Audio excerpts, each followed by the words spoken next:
Hi viewers, welcome to our channel. ప్రస్తుతం మనతో పాటు దాము బాలాజీ గారు సీనియర్ జర్నలిస్ట్ ఉన్నారు. వారితో ఒకసారి మాట్లాడదాం. సార్ నమస్కారం. నమస్తే. సార్ కూటమి గవర్నమెంట్ ఇటు జగన్మోహన్ రెడ్డి గారిని అనర్హత వేటు వేసే దిశగా అడుగులు వేస్తున్నట్టుగా మనకు కనిపిస్తుంది. సార్ ఇవాళ అసెంబ్లీ సమావేశాల్లో స్పీకర్ అయ్యన్న పాత్రుడు గారు కూడా జగన్మోహన్ రెడ్డి గారిని తిడుతూ మాట్లాడారు. అంటే ఈసారి క్షమిస్తాను, ఇంకోసారి క్షమించను అన్నట్టుగా మాట్లాడుతున్నారు. ఈవెన్ జగన్మోహన్ రెడ్డి గారు రాసిన లెటర్ని కూడా ఇవాళ చర్చలకైతే తీసుకొచ్చారు. అసలు ఏం జరుగుతుంది, మరి జగన్మోహన్ రెడ్డి గారిని అనర్హత వేటు వేసే అవకాశం ఏమైనా కనిపిస్తుందా? మరి మీరేం చెప్తారు సార్ దీనికి సంబంధించి? ప్లాన్ అయితే అలాగే కనిపిస్తుంది. ఆల్రెడీ రఘురామకృష్ణరాజు ఓపెన్గానే చెప్పాడు, జగన్ని అనర్హుడిగా ప్రకటించబోతున్నాం.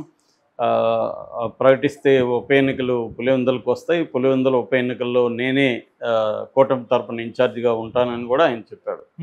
సో ముఖ్యంగా అంటే తెలుగుదేశం తరపున సో ఆయన క్లియర్గా ఎన్నికలు రావాలని కోరుకుంటున్నట్టుగా అర్థమవుతుంది. అట్లాగే అయ్యన్న పాత్రుడు కూడా చెప్పాడు జగన్ని అనర్హుడిగా ప్రకటించే అవకాశం ఉందని. అందుకనే జగన్ మొన్న మన బడ్జెట్ సమావేశాలకు ముందు గవర్నర్ ప్రసంగాన్ని సమావేశానికి హాజరయ్యాడు, సంతకం పెట్టి ఒక 10 నిమిషాలు ఉండి వెళ్ళిపోయారు స్లోగన్స్ ఇచ్చి. సో దాని మీద కూడా విమర్శలు వచ్చాయి. అది చెల్లదు, ఎందుకంటే గవర్నర్ సమావేశానికి హాజరైతే అది హాజరైనట్టు కాదు అని తెలుగుదేశం వాళ్ళు పోస్టులు పెట్టారు. కాబట్టి జగన్ మళ్ళీ రావాల్సిందే అని. కానీ జగన్ అదేం పట్టించుకోలేదు. సంతకం పెట్టారంటేనే హాజరైనట్టు లెక్క, లేకపోతే రిజిస్టర్ ఎందుకు పెట్టారు అనేది వైసీపీ వాళ్ళు మాట్లాడారు. ఏదేమైనా దాని గురించి అయితే ఇంకా ఏం పట్టించుకోలేదు. అయితే ఈరోజు ఏం జరిగిందంటే అసెంబ్లీ ప్రారంభమైన ఇమ్మీడియట్గా మంత్రి ఫారూక్ స్పీకర్ని డిమాండ్ చేశారు. జగన్ మీకు లేఖ రాశారు కదా, ప్రతిపక్ష హోదా కావాలని, ఆ లేఖని బయట పెట్టాలి అని డిమాండ్ చేశారు. సో ఆ లేఖని ఇంతకాలం తర్వాత ఎప్పుడు జూన్ 24 రాసిన లెటర్ అది. జూన్ 24 రాస్తే ఇప్పుడు ఎందుకు బయట పెట్టారు అనేది తెలీదు. సో ఇప్పుడు దాన్ని బయట పెట్టారు. ఆ లేఖ చాలా అసంబద్ధంగా ఉంది, ప్రేలాపనలు ఉన్నాయి, బెదిరింపులు ఉన్నాయి, నన్ను బెదిరిస్తూ రాశాడు అనేది ఆయన స్పీకర్ అయ్యన్న పాత్రుడు అన్నాడు. ఆయన ప్రధానంగా ఏంటంటే జూన్ 20 వరకు కూడా ఆయన అసెంబ్లీకి ఎన్నికైనట్టు కూడా అఫీషియల్గా తెలియజేయలేదు. జూన్ 24కి మాత్రం ఇమీడియట్గా లెటర్ రాశాడు. స్పీకర్ ఎన్నిక కాకముందే ఈయనకి ఎట్లా ప్రతిపక్ష హోదా ఇస్తారు, సెక్షన్ 12B ప్రకారం ప్రతిపక్ష హోదా ఇవ్వడానికి ఆయన అర్హుడు కాదు. ఏదేమైనా స్పీకర్ది ఫైనల్ నిర్ణయం. ఇప్పటివరకు అయితే అసెంబ్లీలో ప్రతిపక్షం అనేది ఏదీ లేదు. కానీ జగన్ మళ్ళీ కోర్టుకు వెళ్ళాడు. కోర్టులో కూడా ఆ పిటిషన్ ఇప్పటివరకు యాక్సెప్ట్ చేయలేదు court. Already advocate general assembly స్పీకర్ని, అసెంబ్లీ ఇన్ఛార్జ్ మంత్రిని దీంట్లో ప్రతివాదులుగా చేర్చకండి అనేది కోర్టుకి విజ్ఞప్తి చేశారు. కోర్టు కూడా ఆమోదించింది. ఈ పిటిషన్కి విచారణ అర్హత ఉందా లేదా అని తేల్చే దశలోనే ఇంకా పిటిషన్ ఉంది. పిటిషన్ యాక్సెప్టే చేయలేదు. కానీ జగన్ కానీ వైసీపీ వాళ్ళు కానీ ఈ పిటిషన్ యాక్సెప్ట్ చేసేసింది కోర్టులో పెండింగ్లో ఉందన్నట్టుగా మాట్లాడుతున్నారు. అసలు పిటిషనే విచారణ అర్హత ఉందా లేదా అనేది తేలకుండా ఉన్నప్పుడు ఇప్పుడు ఆల్రెడీ అది తీసేసుకున్నారు. అసెంబ్లీ స్పీకర్కి త్వరలోనే హైకోర్టు నుంచి ఆదేశాలు వెళ్ళబోతున్నట్టుగా ప్రచారం చేస్తున్నారు. ఇలా ప్రచారం చేయడం అనేది సభా హక్కుల ఉల్లంఘన కిందికి వస్తుంది. మామూలుగా అయితే నేను నోటీసులు ఇచ్చి వాళ్ళ మీద చర్య తీసుకోవాలి, కానీ నేను ఈసారి క్షమిస్తా ఉన్నాను, నన్ను తిట్టినా కూడా ఈసారికి నేను క్షమించి వదిలేస్తా ఉన్నాను, నెక్స్ట్ టైంకి అయితే క్షమించను అనేది ఆయన వివాదాస్పద కామెంట్లు చేశాడు.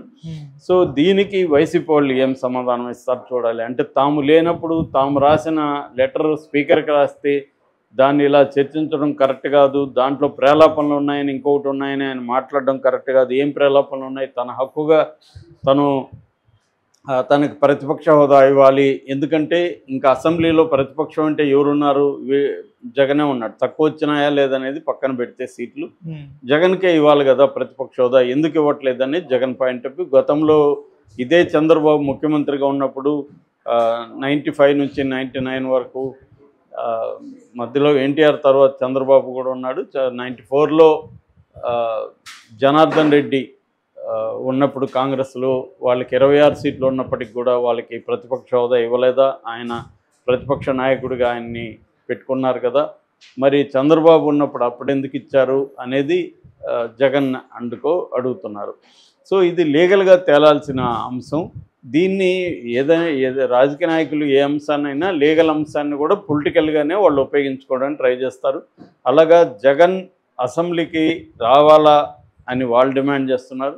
జగన్ నేను వస్తా కానీ నాకు మీరు ప్రతిపక్ష హోదా ఇస్తే ఎక్కువసేపు నేను ప్రజల సమస్యలు మాట్లాడచ్చు, లేదంటే 1 మినిట్కి మీరు కట్ చేస్తారు మైక్, నేనేం మాట్లాడను 1 మినిట్లో అనేది జగన్ ఆర్గ్యుమెంట్. దానికి వీళ్ళనే మిగతా వాళ్ళు కానీ తటస్థులైన వాళ్ళు అంటే ఎమ్మెల్యే అంటేనే అసెంబ్లీకి వెళ్ళాలి, నిన్ను ఎన్నుకున్నది ఎందుకు అసెంబ్లీకి వెళ్ళమని, వెళ్ళి వాళ్ళు ఎంతసేపు మైక్ ఇస్తే అంతసేపు మాట్లాడు. ఒకవేళ మైక్ ఇవ్వలేదు, నిన్ను అవమానించారు, అప్పుడు బయటకు వస్తే నీకు ఇది ఉంటుంది కదా, ప్రజల్లో సింపతి ఉంటుంది. గతంలో కూడా అదే చేశారు, జగన్ అదే చేశాడు, చంద్రబాబు కూడా అదే చేశారు. అసెంబ్లీలో తమకు అవమానాలు జరుగుతున్నాయి, తమ మాట్లాడనివ్వట్లేదు, ప్రజల సమస్యల్ని రిప్రజెంట్ చేయనివ్వట్లేదు, అప్రజాస్వామికంగా వ్యవహరిస్తున్నారు అని చెప్పి వాళ్ళు బయటికి రావడం, దానివల్ల వాళ్ళకి బయట ఆదరణ కూడా జగన్ పాదయాత్ర చేసినా, చంద్రబాబు బయటకు వచ్చి ప్రతిజ్ఞ చేసి బయటకు వచ్చినా వాళ్ళకి ఇది వచ్చింది. ఇప్పుడేంటంటే ఇక్కడ కేసీఆర్ కానీ అక్కడ జగన్ కానీ ముందే అసెంబ్లీకి వెళ్ళట్లా. నిజానికి ఇక్కడ ప్రతిపక్షంగా ఉంది కానీ కేసీఆర్ వెళ్ళట్లేదు.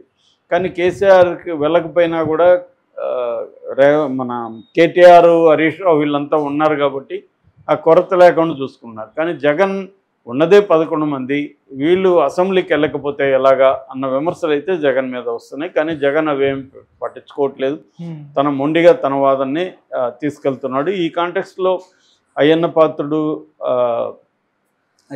ఈరోజు ఈ స్టేట్మెంట్ ఇవ్వడం సంచలనం సృష్టిస్తూ ఉంది.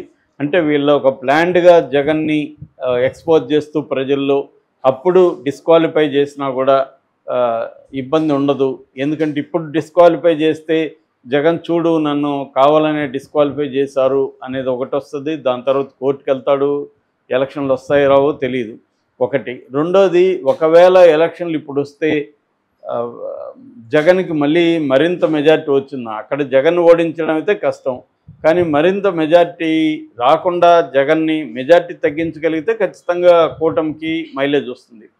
అట్లా కాకుండా జగన్కి మెజార్టీ బ్రహ్మాండమైన మెజార్టీ వచ్చి అక్కడ గెలిచారనుకో, అప్పుడు కూటమికి వ్యతిరేకత ప్రజల్లో పెరిగిందనేది బాగా ఇదవుతుంది. దానివల్ల కూటమికి వచ్చే అదన ప్రయోజనం ఏం లేదు. అక్కడ ఉప ఎన్నికలు తీసుకురావడం వల్ల కొత్తగా అంటే జగన్ ఓడిస్తారా అంటే ఓడించలేరు. ఓడించలేనప్పుడు అక్కడ ఉప ఎన్నికలు తీసుకొచ్చి లాభం ఏంటి? ఓడించగలుగుతామని కాన్ఫిడెన్స్ ఉంటేనే జగన్కి వీళ్ళు ఇబ్బంది పెట్టి జగన్ని డిస్క్వాలిఫై చేసి మళ్ళీ ఉప ఎన్నికలకు వెళ్తారు కదా. తప్ప వీళ్ళకి ఆ కాన్ఫిడెన్స్ లేనప్పుడు, ఓడిస్తామని కాన్ఫిడెన్స్ లేనప్పుడు ఇవన్నీ కూడా ఉత్తుత్తి బెదిరింపులు, జగన్ని పబ్లిక్లో ఒక తక్కువ చేయడానికి చేసే టాక్టిక్స్గానే కనపడుతుంది. కానీ నిజంగానే చర్య తీసుకోవాలంటే వాళ్ళకి పెద్ద విషయం కాదు, చేయొచ్చు. అది చేయదలుచుకోలేదు వాళ్ళు. అంటే అసెంబ్లీలో నిన్న కూడా ఆయన వైయావుల case, YCP injurious to Andhra Pradesh అంటే హానికరం అని మాట్లాడు. అంటే ఇప్పటికి కూడా వైసీపీని హానికరమని, వైసీపీ పాము లాంటిదని ఈ జపం చేస్తున్నారు తప్ప వీళ్ళు పరిపాలన సక్రమంగా అందించడం, తామిచ్చిన హామీలు నెరవేర్చడం, గవర్నెన్స్ చూసుకోవడం, తర్వాత అభివృద్ధి మీద ఫోకస్ చేయడం అనేది ఇప్పటికి కూడా కనిపించట్లేదు. అప్పు కూడా దాదాపు 1,00,000 కోట్లు 9 నెలల్లో అయిపోయింది. ఈ విమర్శను తట్టుకోవడం కోసమే జగన్ని ఒక భూతంగా చూపించడం, వైసీపీని ఒక భూతంగా చూపించడం. వీళ్ళ మాటల్లేమో పొలిటికల్గా వైసీపీనే ప్రధాన ప్రతిపక్షం, అది కూడా మనం జాగ్రత్త లేకపోతే మళ్ళీ వైసీపీ వస్తుందని భయం కనబడుతుంది.